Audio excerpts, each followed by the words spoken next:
అందరికీ జై భీమ్. నేను Rajesh Mahasen. Welcome to Mahasen media. యాక్చువల్గా ఇప్పుడు మహేష్ యాదవ్ గారిది ఒక ఇష్యూ నడుస్తుంది.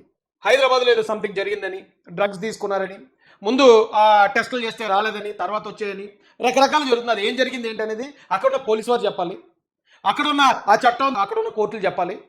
అయితే ఈ విషయం మీద కూడా జగన్ గారు స్పందించిన తీరు ఒకసారి మీకు చూపిస్తానండి. ఇది మహిళా ప్రిన్సిపల్ మీద వేధింపులకు పాల్పడ్డ ఆముదాల వలస టీడీపీ ఎమ్మెల్యే కూనా రవికుమార్ మీద ఏం యాక్షన్ తీసుకున్నాడు? No action. మహిళలకు అశ్లీలంగా వీడియో కాల్స్ చేసిన గుంటూరు ఈస్ట్ ఎమ్మెల్యే నజీర్ అహ్మద్ మీద ఏం యాక్షన్ తీసుకున్నాడు? ఆ వీడియోలు వైరల్ అవుతా ఉన్నాయి, కంటికి కనబడతా ఉన్నాయి. ఎమ్మెల్యే చేస్తా ఉన్నాడు, ముఖ్యమంత్రిగా నువ్వు ఉండవు, నీ పార్టీకి చెందిన నీ ఎమ్మెల్యే మాదిరిగా చేస్తా ఉన్నాడు, నువ్వేం చేస్తా ఉన్నావు? No action. మహిళా ఉద్యోగి మీద లైంగిక వేధింపులకు పాల్పడ్డ మంత్రి సంధ్యారాణి పిఏ మీద, ఎమ్మెల్యేల కథ దేవుడి వరకు పిఏల మీద కూడా యాక్షన్ తీసుకోలేకున్నాడు. ఇంక మీ అందరికీ ఆ పిఏ ఎవరో, పిఏ ఏం చేసాడో ఎవరికి తెలియదు. అయితే ఆ పిఏ మీద సాక్షాత్తు ముఖ్యమంత్రి గారు చంద్రబాబు నాయుడు గారు వచ్చి పిఏ గారి దగ్గరికి వెళ్ళి పిఏ గారు ఎవరండి అరెస్ట్ అండి అనాలంట. ఏంటండి ఈ విమర్శలు ఏంటి? అయిపోయిందా సినిమా? ఇంకా వైసీపీ సినిమా మొత్తం దుకాణం బంద్ అయిపోయింది. ఇంకా చివరికి వచ్చేటప్పటికి సినిమా ఎండకాటు కూడా పడిపోయిన తర్వాత టైటిల్స్ ఇలా లిగుతుంటాయి చూడండి, అయిపోయింది కదా. ఇంకా అంతే, ఇక్కడ దాకా వచ్చారంటే ఇంకా అయిపోయినట్టే కదా. నో యాక్షన్ అంటారేంటి? తెలిసిందే. ప్రస్తుత టీటీడీ చైర్మన్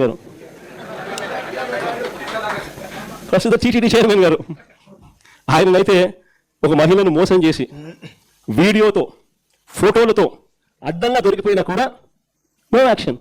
కొద్ది రోజుల కింద ఈ పుట్ట మహేష్ ఇన్సిడెంట్ కన్నా కొద్ది రోజుల ముందు ఆదినారాయణ రెడ్డి అని ఇంకొక ఎమ్మెల్యే, ఆదినారాయణ రెడ్డి కొడుకు ఇదే డ్రగ్స్ తీసుకుంటూ తాను కూడా హైదరాబాద్లో పట్టుబడితే ఏం జరిగింది? No action. అంతెందుకు, హైదరాబాద్లో ఏదైనా జరిగినా కూడా చంద్రబాబు నాయుడు గారు యాక్షన్ తీసుకోవాలండి. ఇప్పుడు పుట్టా మహేష్ యాదవ్ గారికి సంబంధించి ఆ కేసు పూర్వపరాలు లేదో తెలంగాణ గవర్నమెంట్, అక్కడ ఉన్న పోలీసు వారు చూస్తున్నారు. ఆ వాస్తవాలే బయటకు వస్తాయి. తప్పు చేశారో తప్పు చేయలేదో ఇంకెవరికి తెలియదు. కానీ తప్పు చేసినా చేయకపోయినా అది ఏదో తేలే వరకు ఆయన పార్టీ కార్యక్రమాలను దూరం పెట్టేశారు. దానికి ఆల్రెడీ లెటర్ కూడా ఇష్యూ చేశారు ఆ పుట్టా మహేష్ యాదవ్ గారి గురించి. యాక్షన్ తీసుకున్నారు. ఇక మిగతా ఏదో ఇంకొక ఎవరో కుర్రాడు అక్కడక్కడ దొరికితే అక్కడ పోలీసులు చూసుకుంటారు. అంటే అక్కడికి వెళ్ళి కూడా, హైదరాబాద్ వెళ్ళి కూడా అక్కడ ఎవరైనా చేసినా ఎవరైనా అరెస్ట్ అని చంద్రబాబు నాయుడు గారు అనాలా? ఢిల్లీలో ఎవరైనా ఏమైనా తప్పు చేస్తే ఢిల్లీ చంద్రబాబు నాయుడు గారు ముఖ్యమంత్రి అనుకున్నారా, ప్రధానమంత్రి అనుకున్నారా? ఆయన్ని అసలు ఏమనుకుని మాట్లాడుతున్నారు జగన్ గారు? యాక్షన్ తీసుకోలేదు అంటున్నారు. ఇప్పుడు ఆల్రెడీ ఒక ఎమ్మెల్యే గారు, గతం ఆదిమూలం గారు ఏదో ఒక ఎమ్మెల్యే గారు ఒక మహిళ ఇలాగే ఆరోపణలు చేస్తే ఎమ్మెల్యే గారిని ఇమీడియట్గా పార్టీ నుంచి సస్పెండ్ చేశారు. ఇప్పుడు పుట్టా మహేష్ యాదవ్ గారి గురించి ఎలిగేషన్ రాగానే ఆయన పార్టీ కార్యక్రమాలకు దూరంగా ఉండమన్నారు. ఇక జనసేన పార్టీలో కూడా ఇలాంటి 1-2 జరిగితే వాళ్ళని కూడా సస్పెండ్ చేసి పార్టీ దూరం పెట్టింది. అందరి మీద యాక్షన్ తీసుకున్నారు. ఏమంటే జగన్మోహన్ రెడ్డి గారు యాక్షన్ తీసుకోలేదు అంటే అందరి మీద యాక్షన్ తీసుకున్నారు. అయితే మరి ఇంత అడుగుతున్నారు కదా మీరు, ఇంత అమాయకంగా యాక్షన్ తీసుకోలేదని అడిగేటప్పుడు మన మనసు మనం గద్దించాలి కదా. ఇప్పుడు మనం తాగుబోతులు అయి ఉండి, మనం తాగుడు అలవాటు ఉందని తెలిసి కూడా మనం తెలుస్తుంది కదండి. ఎదుటోడు ఎవడో తాగుతున్నప్పుడు నువ్వు తాగుబోతు, నీ తాగుడు అలవాటు ఉంది అని మాట్లాడేటప్పుడు, అని అతను విమర్శించేటప్పుడు మన మనసు మనల్ని గద్దెత్తదు కదా. నువ్వు తాగుబోతావు కదా, నువ్వు కూడా తాగుతావు కదా, రాత్రులని మన మనసు మనల్ని అడుగుతుంది కదా. అక్కడ ఏమీ లేని చోట యాక్షన్ తీసుకోలేదని మీరు డైరెక్ట్గా ముఖ్యమంత్రి గారిని, చంద్రబాబు నాయుడు గారిని టార్గెట్ చేస్తారు. ఆ అర్హత ఉందండి మీకు? అసలు ఆ అర్హత ఉందా మీకు? అసలు మీరు అడుగుడు కాదండి. ఒక వ్యక్తిని మీరు ప్రజాధనాన్ని దోచుకున్నామని విమర్శించడానికి జగన్ గారు మీకు అర్హత లేదు. ఎందుకంటే ఈ భారతదేశంలోనే అత్యంత పెద్ద అవినీతి కేసులు మీ మీద ఉన్నాయి. కాబట్టి మీరు ఎవరిని విమర్శించడానికి మీకు అర్హతే లేదు. ఇంకొకటి, ఇప్పుడు చంద్రబాబు నాయుడు గారు వచ్చి మీ పార్టీలో ఎవరైనా తప్పు చేస్తే వాళ్ళ మీద యాక్షన్ తీసుకోలేదని అడిగే హక్కు మీకు లేదు. ఎందుకంటే చంద్రబాబు నాయుడు గారు ఆల్రెడీ యాక్షన్ తీసుకుంటున్నారు, మీరు యాక్షన్ తీసుకోలేదు. పైగా ఏమి చిన్న చితక నేరాలు కాదండి. విజయసాయి రెడ్డి గారి కోసం, ఇప్పుడు మరి ఆయన మీతో ఉన్నారు లేదో మాకు తెలియదు, కానీ విజయసాయి రెడ్డి గారి కోసం ఒక భర్త వచ్చి తన భార్యకి ఇలాగ సో జరిగిందని చెప్పి ఒక భర్త చెప్తే మీరు యాక్షన్ తీసుకున్నారా? యాక్షన్ తీసుకోకపోగా ఆయన్ని వైజాగ్కి మీ తర్వాత ఆయనే నెంబర్ 2 ఏమండి. తర్వాత మీరు చూడండి, జక్కంపూడి రాజా సాక్షాత్తు రాష్ట్రపతి కూడా రాసిడండి లెటర్ మీకు. ఒక ఎస్సీ కుర్రను పట్టుకుని పోలీస్ స్టేషన్లో పెట్టి శిరోమండనం చేస్తారు, బుద్ధి ఉంది అసలు, యాక్షన్ తీసుకోండి అని రాష్ట్రపతి చెప్తే మీరు యాక్షన్ తీసుకోలేదు. అలాంటి మీరు యాక్షన్ తీసుకున్న చంద్రబాబు నాయుడు గారిని యాక్షన్ తీసుకోలేదంటే ఇదేం యాక్షన్ అండి బాబు? డబుల్ యాక్షన్ అండి. మీరు ఇక్కడ ఉన్న వాళ్ళందరినీ చూడండి, అందరూ ఏదో నేరం చేసిన వాళ్ళే. ఇగో అవినాష్ రెడ్డి యాక్షన్ తీసుకున్నారా? యాక్షన్ తీసుకోకపోగా అతను తప్పు చేశాడు. సిబిఐ మీరు అధికారంలో ఉన్నప్పుడే, మీరు కేంద్రంతో సత్సంబంధాలు కలిగి ఉన్నప్పుడే సిబిఐ వచ్చి ఎంక్వైరీ చేసి అవినాష్ రెడ్డిని అరెస్ట్ చేశారు. ఒకరోజు అరెస్ట్ చూపించారు. అతనికి ఇందులో నేరంలో భాగస్వామి ఉన్నాడని చెప్పి అతన్ని వాళ్ళ నాన్నగారిని అయితే భాస్కర్ రెడ్డి గారు అరెస్ట్ జైలు కూడా పంపారు. క్లియర్గా చెప్పిన తర్వాత పోనీ ఒకవేళ చంద్రబాబు నాయుడు గారు అధికారంలో ఉన్నప్పుడు అది జరుగుంటే లేదు చంద్రబాబు నాయుడు గారే లేనిపోని పెట్టేశారని మీరు ఎలాగ తప్పించుకుంటారు? అది మీ అధికారమే కదా. మీరు అప్పుడు కేంద్రం కూడా మీకు ఏం వ్యతిరేకం కాదు కదా. అప్పుడు ఒకవేళ కేంద్రం ఏదో మా మీద తప్పుడు కేసులు పెట్టిందంటానికి ఏం యాక్షన్ తీసుకున్నారు ఆయన మీద, అవినాష్ రెడ్డి గారి మీద? యాక్షన్ తీసుకోకపోగా ఇప్పటికీ అప్పుడెప్పుడో అయిపోయిన గొడవ కాదండి, ఇప్పటికీ ఇగో సాక్షి మెయిన్ ఎడిషన్లో ఏంటంటే న్యాయానికి ముసుగేసి వాస్తవాలు దాచేసి చంద్రబాబు కోసమే సునీత ఆరాటం ఆధారాలతో సహా నిలదీసిన వైఎస్ అవినాష్ రెడ్డి ఇప్పటికి ఇంకా మీ పత్రికలో మెయిన్ ఎడిషన్లో టాప్లో వేస్తున్నారు హెడ్లైన్స్లో ఆయనకి సపోర్ట్గా. వద్దండి ఇది, ప్లీజ్ నా మాట వినండి, మీ మంచిగా చెప్తున్నాను. ఇది ఆల్రెడీ రాష్ట్రం అంతా పెంట అయిపోయింది. ఇప్పుడు మీరు ఎంత ఆయింట్మెంట్ రాసుకున్నా ఎంత సెంటు కొట్టుకున్నా ఆ కంపు పోదండి. ప్లీజ్ అండి, ఏమండి ఇప్పటికీ మీరు ఇలా ఎంకరేజ్ చేసుకొస్తారు. కేంద్ర నిఘా విభాగాలు లేదా కేంద్ర దర్యాప్తు సంస్థలు కూడా ఈయనే చేశాడు ఆ మర్డర్ అని చెప్పిన తర్వాత కూడా ఇప్పటికీ వాళ్ళ సొంత కూతురు మీద నెట్టేసే ప్రయత్నం సార్ తప్పండి. ఇది రాజకీయం చేయండి, విమర్శించండి.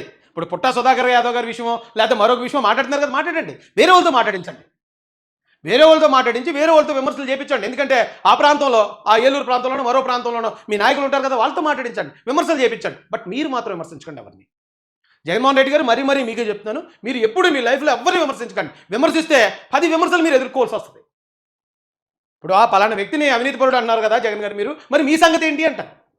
ఇప్పుడు పలానా ఆయన మీద చర్యలు తీసుకోలేదని మీరు చంద్రబాబు నాయుడు గారు అంటారు కదా, మరి మీ సంగతి ఏంటి అని అడుగుతారు ప్రజలు. ఎక్కడ పోతాం మనం? దయచేసి ఇంకా వేరే రూట్లు. ఇప్పుడు క్రికెటర్స్ ఉంటారండి, అందరూ ఫాస్ట్ బౌలింగ్ చేయడం రాదు కాబట్టి కొందరు స్పిన్ వేస్తారు, మరి కొందరు బ్యాటింగ్లో చూపిస్తారు, వాళ్ళు మరి కొందరు ఫీల్డింగ్లో చూపిస్తారు, మరొకరు వికెట్ కీపింగ్లో. అలాగా ఏదో మీకున్న టాలెంట్ మీకు ఉంటుంది కదా, ఆ టాలెంట్లో వెళ్ళిపోవడం తప్ప మీరు వచ్చి ఇలా దయచేసి ఎవరిని ఒక్కరిని కూడా మీరు ఈ రాష్ట్రంలోనే కాదు ఈ దేశంలోనే కాదు ఈ లోకంలోనే ఎవరిని విమర్శించే అర్హత మీకు పర్సనల్గా లేదండి. మీరు ఏమిటో అనుకోండి, అది మీ మంచిగా చెప్తున్నాను నేను. ఏమండి త్రిమూర్తులు గారు, ఇక అనంతబాబు గారు, అతను అంబటి రాంబాబు, గోరంట్ల మాధవ్, సుధాకర్ అనే ఆయన కూడా మైనర్ బాలికను రేప్ చేశాడు. గోరంట్ల మాధవ్ ఇప్పుడు మీరే అన్నారు న్యూడ్ కాల్ చేశాడు, వీడియోలు హల్చల్ చేస్తున్నాయి. ఆ రోజు ఇంకా ఫస్ట్ టైం అదే ఫస్ట్ బ్లాక్ బస్టర్. మొత్తం ఆంధ్ర తెలంగాణకే కాదండి, కేంద్రంలో కూడా పార్లమెంట్లో కూడా తెలిసిపోయింది అది మనం బాగొడతాను. ఎందుకంటే ఆయన ఎంపీ. అరే ఒక ఎంపీ ఇలాగే మొత్తం ఆమోదం తిరిగేస్తున్నాడట ఈ సెల్ ఫోన్ ఆన్ చేసుకుని అంటే ఆ రోజున దేశం అంతా మన రాష్ట్రం పరుగు పోయిందండి. ఏం యాక్షన్ తీసుకున్నారు సార్ మీరు? యాక్షన్ తీసుకోకపోగా ఈ వీడియో ఎలాగొచ్చింది? ఈ వీడియో ఎవరు రిలీజ్ చేశారు? వాళ్ళు వస్తే తప్ప అది ఒరిజినల్ కాదని ఫోరెన్సిక్ వాళ్ళు తేల్చలేరు కాబట్టి అది మార్ఫింగ్ లాగే ఉంది, అది ఒరిజినల్లా లేదని మీరు కవర్ చేసుకొచ్చారు. ఆ రోజు ఈరోజు చంద్రబాబు నాయుడు గారు ఆయన ఆదిమూలంగా సస్పెండ్ చేశారు. పుట్టా సుధాకర్ యాదవ్ గారిని పార్టీ కార్యక్రమాలు దూరంగా ఉండమన్నారు. రేపు తేలితే ఆయన కూడా సస్పెండ్ చేస్తారు. మీరు ఏం చర్యలు తీసుకున్నారు వీళ్ళ మీద? ఇప్పుడు ఎవరో బిఆర్ నాయుడు గారి గురించి మాట్లాడుతున్నారు మీరే. బిఆర్ నాయుడు గారు ఎవరో మహిళతో ఒక వీడియో ఉంది, కిచెన్లో వీడియో అని ఏదో రకరకాలుగా మీరు మాట్లాడుతున్నారు. ఇక మీ పక్కనే మొన్న కూడా అసెంబ్లీకి వెళ్ళినప్పుడు మీ పక్కనే ఉన్నాడు దువ్వాడ శ్రీనివాస్ ఏం చేశాడు మరి? అతను ఎంత బరి తెగించున్నవాడిని మీరు పక్కన కూర్చోబెట్టుకుని మీరు ఎలా సార్ ఎదుటి మాట? మీరు బైబిల్ చదువుతాను అన్నారు కదా జగన్ గారు, బైబిల్లో మాట ఉంటుంది, ఈ కంట్లో దూలాన్ని పెట్టుకుని ఎదుటోడు కంట్లో నలుసుని ఎతకొద్దు అని. అది ఆ వాక్యం ఎప్పుడు కనపడలేదా మీకు? మీ కంట్లో ఇంతంత పెద్ద దూలాలు పెట్టుకుని ఎదుటివాడి కంట్లో ఉన్న ఆ నలుసు గురించి వెతకడమే కాదు అదేదో ఉందని మాట్లాడటం అంటే ఎంత కడు శోచనీయం సార్ అది. మీరు ఇక్కడ ఉన్న వాళ్ళు అందరూ, నేను ఇది ఎప్పుడో తయారు చేసిన పోస్టర్, ఈరోజు తయారు చేసింది కాదు. మేము ఆ టైంలో మీరు అధికారంలో ఉన్నప్పుడే ఇదిగో వీళ్ళందరి మీద మీరు చర్యలు తీసుకోలేదు, వీళ్ళందరి వల్ల మీకు తగిలేస్తుంది, మీరు మీ పార్టీ సర్వనాశనం అయిపోతున్నారు, కాసుకోండి ఆ రోజు చెప్పాం, అదే జరిగింది. ఎవరి మీద యాక్షన్ తీసుకున్నారు మీరు? ఎప్పటికీ వీళ్ళందరూ మీ పార్టీలోనే ఉన్నారు, ఎప్పటికీ మీ పార్టీ నాయకులు వీళ్ళంతా. మీరు యాక్షన్ తీసుకోలేదు కాబట్టి ప్రజలు యాక్షన్ తీసుకున్నారు. ప్రజలు యాక్షన్ తీసుకుని ఇక్కడ ఉన్న వాళ్ళందరినీ ఓడించారు, దాంతోపాటు కన్సోలేషన్ ప్రైజ్గా మిమ్మల్ని కూడా ఓడించారు. అది మీరు అర్థం చేసుకోండి. మీకు రాజకీయం అంటే ఫ్యాక్షనిజం కాదండి. ఫ్యాక్షనిజం అనుకోండి, మన దగ్గర ఎవరైతే అనుచరులు ఉన్నారో ఆడేం తప్పు చేసినా, మర్డర్ చేసినా, మానభంగం చేసినా, నువ్వు జైలుకి వెళ్తే నేను తీసుకొస్తాను, నువ్వు ఇంకో పని చేస్తే నేను అడ్డుకుంటాను, నీకు ఏదైనా డబ్బులు అవసరం లేదు నేను చేస్తాను, ఇది ఫ్యాక్షనిజంలో నడుస్తుంది. బట్ రాజకీయంలో అది నడదండి. అలా నడిపిస్తే అది ఫ్యాక్షనిజం అవుతుంది. వాళ్ళని నాయకులుగా గుర్తించాలంటానికి వైఎస్ఆర్సీపీఏ నిదర్శనం అండి. ఒక ఎలక్షన్లో 151 సీట్లు వచ్చిన పార్టీ రెండో ఎలక్షన్కి వచ్చేటప్పటికి 11 సీట్లకి పతనం అయిపోయిందంటే అదేం ఆషామాషి విషయం కాదండి. నేల మట్టం అయిపోవడం ఉంటుంది దాన్ని. కేవలం మనం చేసిన తప్పుల వల్ల, మనం వెనకేసుకొచ్చిన నేరస్తుల వల్ల, మనం ఎంకరేజ్ చేసిన నేరాల వల్ల. ఇంతమంది మనం వెనకాతలు పెట్టుకుని చంద్రబాబు నాయుడు గారిని అంటానికి మనం ఎక్కడ సరిపోతామండి? ఎక్కడ సరిపోతాం ఆయన అంటానికి? ఆయన ఎక్కడ మీకు అవకాశం ఇస్తాడు? మీలాంటి వాళ్ళు విమర్శించేలాగా ఆయన ఎక్కడ ప్రవర్తిస్తాడు? ఏ నేరస్తుడిని వెనకేసుకొచ్చాడు ఆయన? ఆయన యాక్షన్ తీసుకోలేదని మాట్లాడాడు సార్, నాకు అర్థం కాదు.